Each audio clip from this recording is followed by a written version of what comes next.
Hello again, Middle-earth and Minas Tirith fans. I am here for part 3 of this series looking at the Minas Tirith army. And today I will be finishing up with the heroes, which are, I believe there are 5 left if I'm counting correctly in my head. And this is going to be the minor and independent tiers. Now, don't hold me to gospel on this, but I believe that Minas Tirith is one of the few armies that has so many independent and minor tier heroes. I honestly can't think of any off the top of my head that have more minor and independent hero or tier heroes. Though maybe one of the ones that could compete for it could potentially be like Morgul or not Morgul, Mordor. But not even really ones that I'm thinking of. There's a lot of independent or minor, but let's stay on track today, and let's go ahead and dive into it. And I'm going to go ahead and start with the 3 Ranger profiles for the minor profiles. And I'm actually going to start with the 2 new ones from the Quest of the Ringbearer supplement book. So the first one we have is Aenborn, Ranger of Ithilien. He is the minor hero, like I said. 4 fight force, fight value 4. There we go. 3 up shoot value, strength 4, defense 5, 1 attack, 1 wound, courage 4. 1 might, 1 will, 1 fate, which is pretty much what you expect from someone who's slightly better, warrior ranger.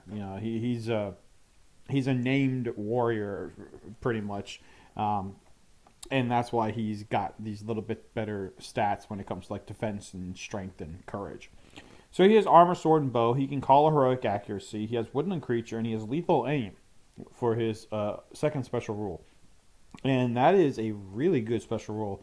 And that is, each turn, Aenborn may spend a single point of might without reducing his store, even if he has none remaining, to modify either a to hit, an in the way, or a wound roll when shooting his bow.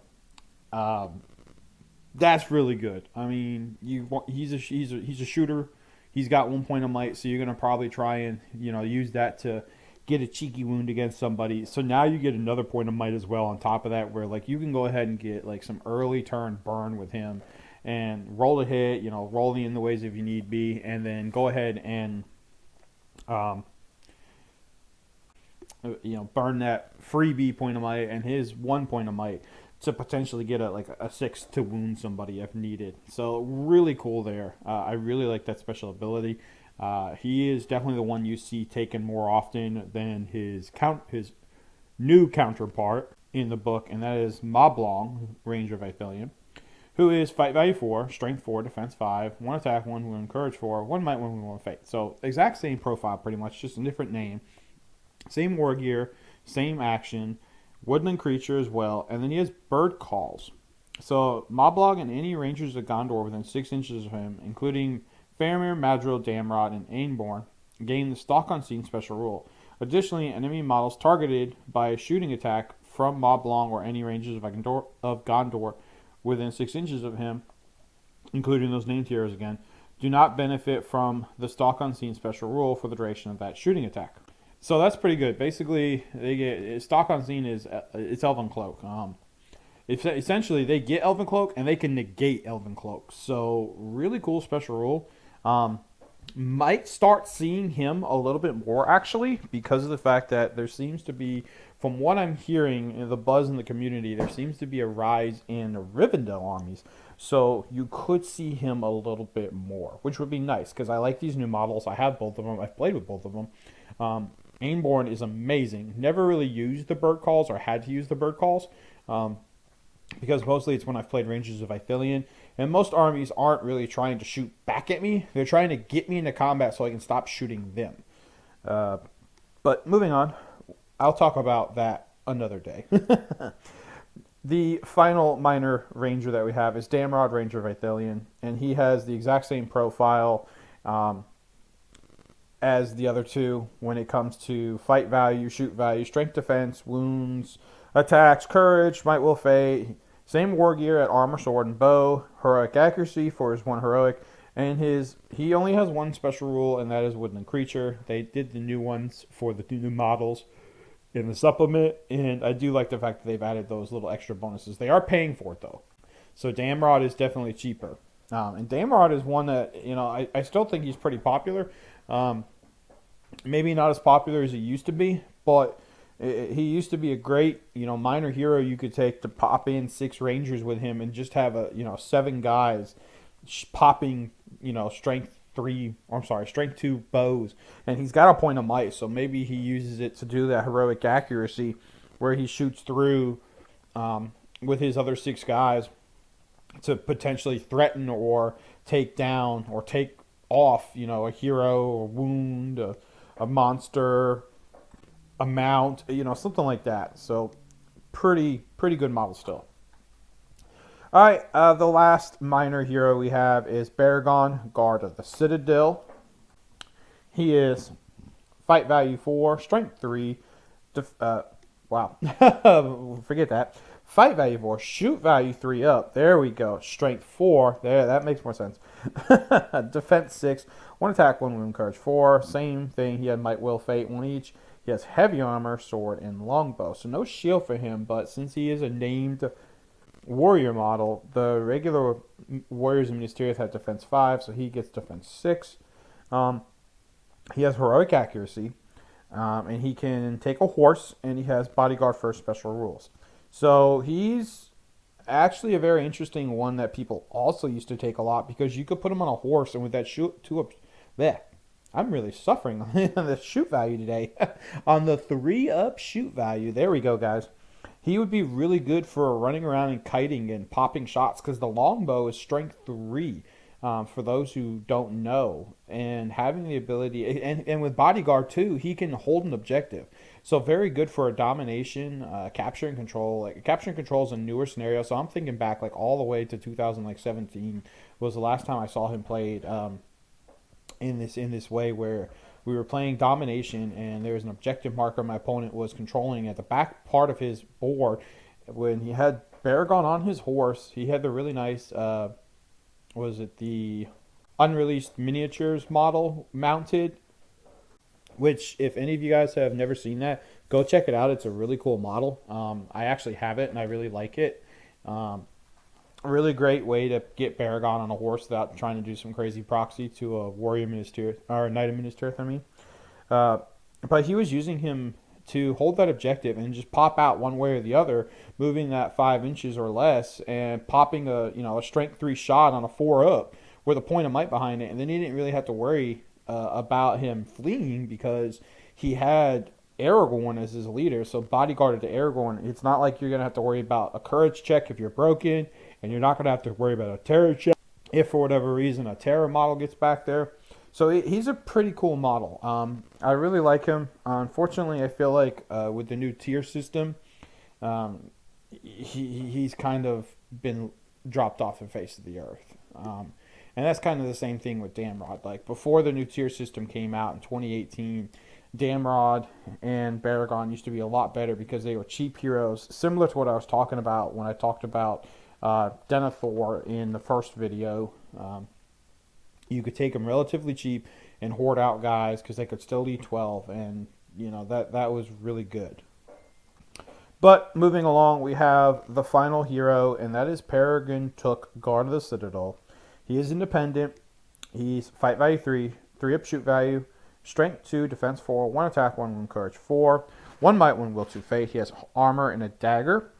He can call a heroic defense. He has resistance to magic and throw stones at an 8-inch range and a strength of 1. And he has the ability to take an elven cloak. I have never seen him played, unfortunately, in a Minas Tirith army, especially since he's an independent hero. He might have been played in a game or two, like, before the new edition, but I'm not remembering. Like, I said that, and I'm like, wait a minute. Did I possibly see him before the new edition? I can say I've never seen him in a Minas Tirith army in the new edition. I'm sure that there's some folks who probably still potentially use him, but I've never seen it done. So I think he's a cool model, and I wish I could see him on the tabletop just because he is a cool model and it would be fun to play with him. Alright guys, so this is going to be a little bit of a longer video.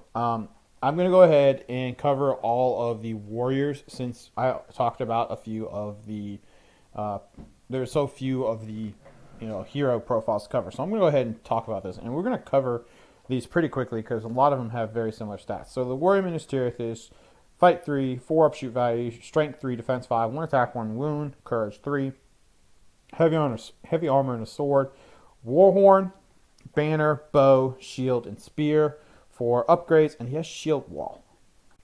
So that's a nice little special rule that now you see. When you have 3 of them in contact, they're going to go up to defense 7 if you have a shield. You only get the shield wall if you have a shield, so if you have a guy that's not equipped with a shield, he doesn't benefit from shield wall, and he doesn't help others benefit from it. So just your do-all, basic warrior troop type. So then you have a Knight of Minas Tirith. Again, same fight value statistics all across the board. 3, 4 upshoot value, 3 strength, 5 defense, 1 attack, 1 wound, courage 3. Heavy armor, sword, lance, and horse. So the war gear, you can give them a banner and a shield, potentially. And they have the shield wall special rule, not to be used like Easterlings do, but for if they get dismounted, they can partake in a shield wall. So pretty smart to go ahead and give them a shield anyway, because you want that defense 6 troop. They're a pretty good heavy cav unit with the shield. You're very basic heavy cav unit. They're going to get that +1 to wound when they charge in with the lance bonus, but being fight value 3 in a meta that is slowly shifting away from fight value 4, crazy as it sounds, that kind of hurts them. So moving on, we have the Ranger of Gundor. Fight value 4, so this is where you start seeing a little bit of that fight value 4 coming into play. 3 up shoot value, so a better shoot value than the warrior.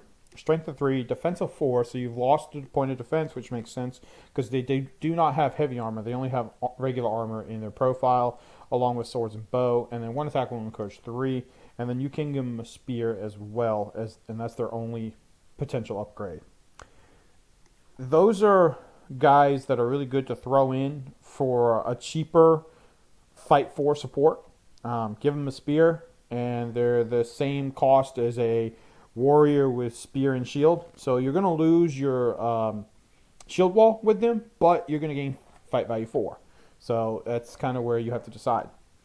Next, you have Citadel Guard, fight value 4. Again, some more fight value 4 guys.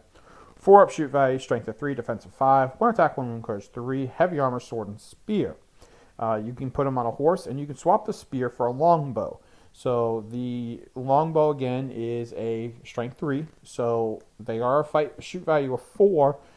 So they are going to be, compared to rangers, they hit a little less, but they hit a little harder as well. So that's where you have to kind of decide. And unfortunately, since they cannot take a shield, the best they can do is defense 5. So they can't help with shield wall. They do have bodyguard, though. So you're not worried about terror armies. You're not worried about courage checks as long as your leader's alive. And this was another thing people used to do, is kind of throw these guys on horses, because they were they're like Baragon. You could have the ability to kite them around, knowing they're not going to run because of the fact that they are, bodyguarded, and then they're hitting with a strength 3 bow. So not bad at all. Unfortunately, I haven't really seen a lot of Citadel Guard. I see more of these next guys, which are Guard of the Fountain Court. And they are fight value 4, strength 3, defense 6, 1 attack, 1 wound, courage 3, heavy armor, dagger, and spear. You can replace the spear with a banner, and you can add a shield. So these guys, before shield wall became a thing, would be your back rank.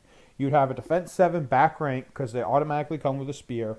I know I've seen it. A few people do it where they put them with a shield and put them in the front because defense 7 does better against shooting, and that's actually something that I did for a little while when I was playing them more frequently with Minas Tirith, especially if I was fighting an army that only had strength 2 bows. They had no ability to have anything higher, because then you can march up to within range, and then on the turn before combat or close to it, even the turn you charge in, you can swing the warriors of Minas Tirith in front, and then go and have these guys that are defense 7 but fight by 4 be your spear support. So just a way to kind of play with it a little bit there. Not a bad tactic. It usually worked pretty well for me. Of course, that being said, there were games where my opponent would just roll hot as hell and knock out my fight 4 guys, and I'm sitting there going, well, damn, well, this sucks. So it'd be like a on-the-fly readjustment to my strategy. They do have bodyguard again. I think I don't know if I said that, but they have bodyguard. So another unit that you don't have to worry about running away if broken, and one that can just charge straight in against terror. All right, then we have the Osgiliath veteran. He is basically the exact same stats as a warrior Minas Tirith. The difference is that they are courage 4 over courage 3. They still have heavy armor on the sword for their war gear. And then they have the same loadout minus the warhorn and the banner. So you can give them a bow, a shield, and a spear. And they have a special rule which is loyal to the captains. If this model is within 6 inches of either Boromir or Faramir, then this model will receive a +1 bonus to their fight value. This is cumulative with other fight value bonuses. What does that mean by it's cumulative with other fight value bonuses? Well, Boromir's banner. So Boromir's banner would give them a +1 to their fight value, and then being within 6 inches of Boromir would give them a +1 to their fight value, so they could be fight value 5. Unfortunately, you don't really see a lot of Osgiliath veterans because of the fact that they can't take a warhorn or a banner, and the models are just really, really hard to get.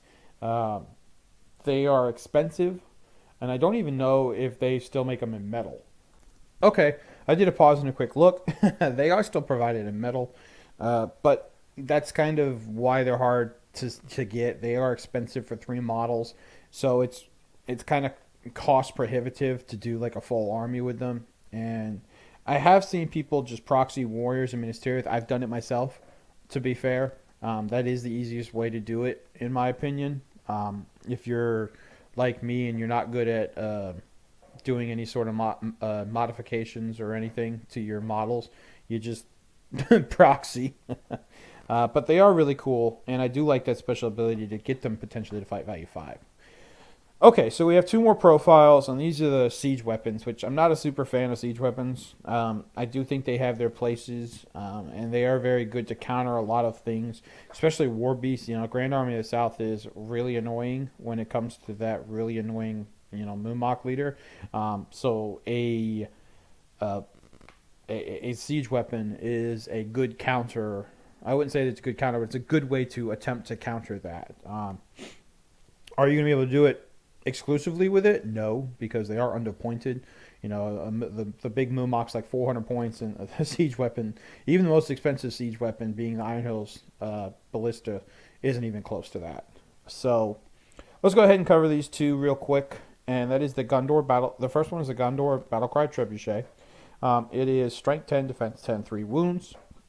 It is a large siege engine and is crewed by 3 warriors with no additional war gear. One of them is the Siege Veteran, and then they have the profile for regular warriors, with the Veteran having 1 point of Might, Will, and Fate. You can upgrade the Veteran to a Captain. You can give it flaming ammunition, and of course you can give additional crew for the price of a base Warrior Minas Tirith, which I kind of think is a good idea, especially with so many things now that can go and snipe, be they black darting, cheap ring wraiths on a fell beast or something like that, or a Legolas who can insta-shot, or like I was talking about, Minas Tirith itself having guys that can pop out and kite and shoot. So there's lots of that out there. So I think at least 1, if not even 2, additional crew members would be good, because you have to have a minimum of 2, I believe, to even shoot it. So yeah, that kind of you kind of need that. So special rules. First is indirect fire. It always fires using the rules for volley fire, so that's great. That means if any of your models can see an enemy, then you can see the enemy with the trebuchet. And it has a range of 12 to 96 inches, so that's interesting. I had one person comment, well, why 96 inches? The board's only 4 foot by 4 foot. Well, if we remember our 6th grade math and Pythagorean's theorem, 6th grade for those here in the U.S., I'm sure maybe places like overseas get Pythagorean's theorem a lot earlier, but I think I first remember doing Pythagorean's theorem in like 5th or 6th grade. Anyway, if you're 4 foot on one side and you're 4 foot on the other, then the hypotenuse is going to be much larger, because a squared plus b squared equals c squared.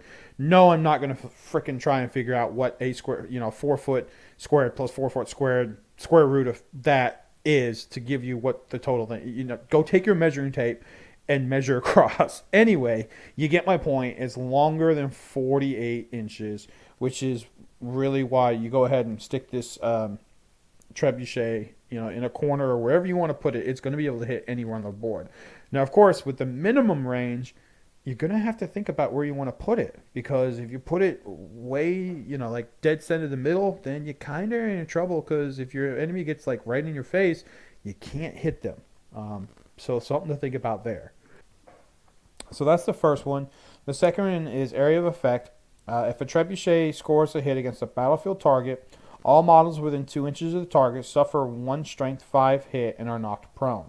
This additional hit does not kill a target outright. So main kill is so that's basically your AoE that it gives you. So pretty much every large siege engine has one. Then it has the last one, and that's Wall Breaker. When a trebuchet rolls to win against a siege target, the controlling player may roll 2 dice and pick the highest. So that's why it's kind of good to have one of these potentially if you're going to be playing a Legendary Legion like the Grand Army of the South, because now the Mumok is a siege target. Now you got 2 chances to get a wound on it. So, and you got a point of might with your veteran, don't forget. So not bad there. So that's the trebuchet. Moving on to the Gundor Avenger Bolt Thrower. It's a small siege engine, and it's crewed by 2. This has actually been errata to 3 because they made the model with 3, and so people were like, well, what do I do with this third model? So it has been errata. It requires, or that doesn't require, it comes with 3 now. And they have heavy armor. They're just basically, where's Minas Tirith again? Heavy armor and sword. One of them's the veteran. You can upgrade the veteran to a captain. You can give it swift reload, and you can give it additional crew members. So it is a short range. It only fires 24 inches rather than 48. And I think there's one other that does it. I think it's a Mordor that only shoots 24. By the way, it's strength 7, defense 10, 3 wounds. My bad, I forgot to say that. And then it has rapid fire, and so an Avenger Bolt Thrower fires D6 shots each turn rather than 1. Each shot is resolved in the same way as a shooting attack rather than a siege engine. This means that no scatter is rolled for an Avenger Bolt Thrower. It will either hit or miss. Resolve each shot individually, rolling to hit into wound before moving on to the next shot. Shots fired from an Avenger Bolt Thrower do not kill targets outright, nor do they knock them to the ground. So that thing sucks.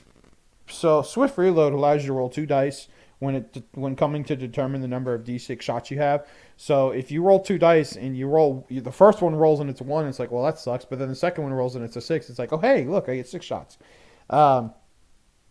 Strength 7 shots, resolving like regular, to hit, that's asinine.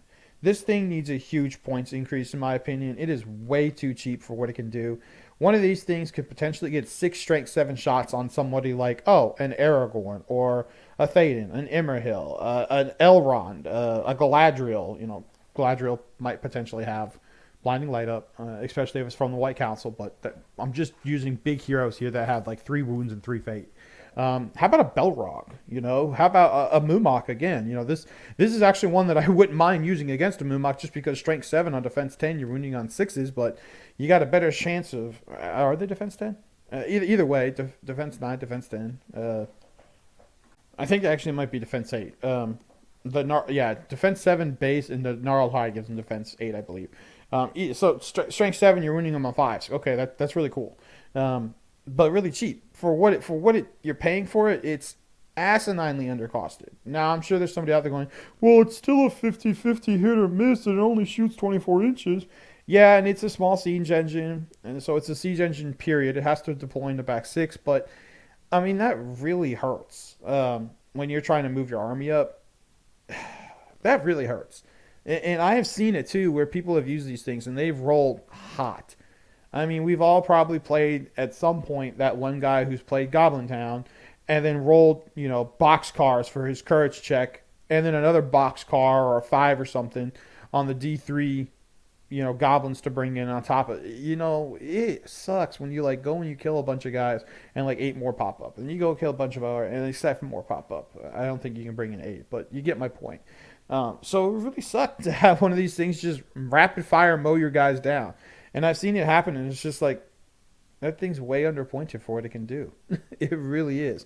I think it needs a point up. I think maybe the Gundor Battlecry Trebuchet needs one as well because of the fact that it's strength 10. Not even the Iron Hills Chariot is strength 10. Or Iron Hills Ballista, sorry, is strength 10. So it could use maybe a point up. It does have a 96-inch range. So, I mean, it's... it's more than 50 points. I don't like talking points, but it's more than 50 points cheaper. Okay, little less than 50 points cheaper. I was doing something in my head wrong. But it's kind of ridiculous how cheap these siege weapons are and for what they can do. Because the Mordor one, and we'll talk about that when I eventually do the Mordor, is expensive, but the Mordor one comes with a troll. And so you're paying points for the troll, and then it's got the catapult. I don't know. I feel like siege weapons, while they're good, the damage they can do to ruin a day really, really makes me think that they are somewhat undercosted. Especially one that has volley fire, like the Battlecry Trebuchet does. But that is the last profile for Minas Tirith. Let me do a quick talk about what the army bonus is and some of their allies, and we can go with a wrap-up. So their army bonus is you are men of Gundor. Whatever comes through that gate, you will stand your ground. Friendly Gundor models from this army list increase their courage value by 1. So it is key to note that it is this army list, because fiefdoms have Gundor keyword, but they don't come from Minas Tirith army list. They come from fiefdoms army list. Okay, and then I want to go ahead and talk about their allies real quick, because I do like who they can ally with.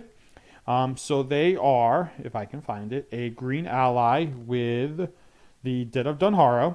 They are a green ally with fiefdoms, and they are a green ally with Rohan. And I can say that I have done a Rohan fiefdoms Minas Tirith combo before, and it is super fun to play with.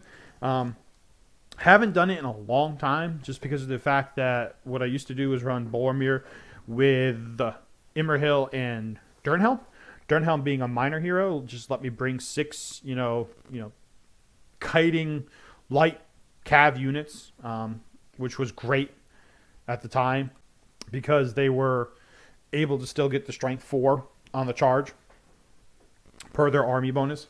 But now that you have to have a hero fortitude, I can't do that anymore, and I haven't really found a hero fortitude that I like. Closest I've come is this past event that I ran when I did Minas Tirith allied with Rohan at 1,000 points, and that was Aragorn, Hurin, Théoden, Durnhelm, and Éomer. And then I played an all-mounted army, so I had a whole bunch of knights of Minas Tirith, and then the rest was, all Rohan. So that is Minas Tirith. All done. 3 parts. I could have maybe split this into 2, but I'm sitting here going, you know what? We're just gonna pound through this. We're gonna pound this out. So Minas Tirith. Hope you guys enjoyed. I think I might do Rivendell next. I think there was a request for that a long while ago. So if you're still on this channel, because you probably were like, hey, where's Rivendell? I asked for that and I never did it, and probably just said this guy. But if you're still here, I haven't forgotten. I just get really busy with life. I think you all can probably empathize with that. We all have those times in life where it's just like, and I've been going, for the past 5 months since the beginning of November. It's just been crazy. Not even talking hobby stuff, because I have multiple hobbies, obviously. Just life in general has been crazy. But I am trying to stay on top, do some more for the channel. I am trying to still get some battle reports. I have a game day coming up in April that folks have been willing to let me have said that they'd be willing to let me record for. And I'm hoping to get some other ones in with like Joe or I. But please, guys, like, share, subscribe. Help me, help you, help me. Stay sane out there. It's crazy. Life is crazy. It's been crazy ever since mankind existed, but, it just seems crazier and crazier every day. Social media puts us all together, but at the same time, it forces us all apart because we're too dang close because of it. So, reach out to your friend or whatever, and, just stay safe and stay sane out there. and I will see you next time. Enjoy your Middle Earth hobby.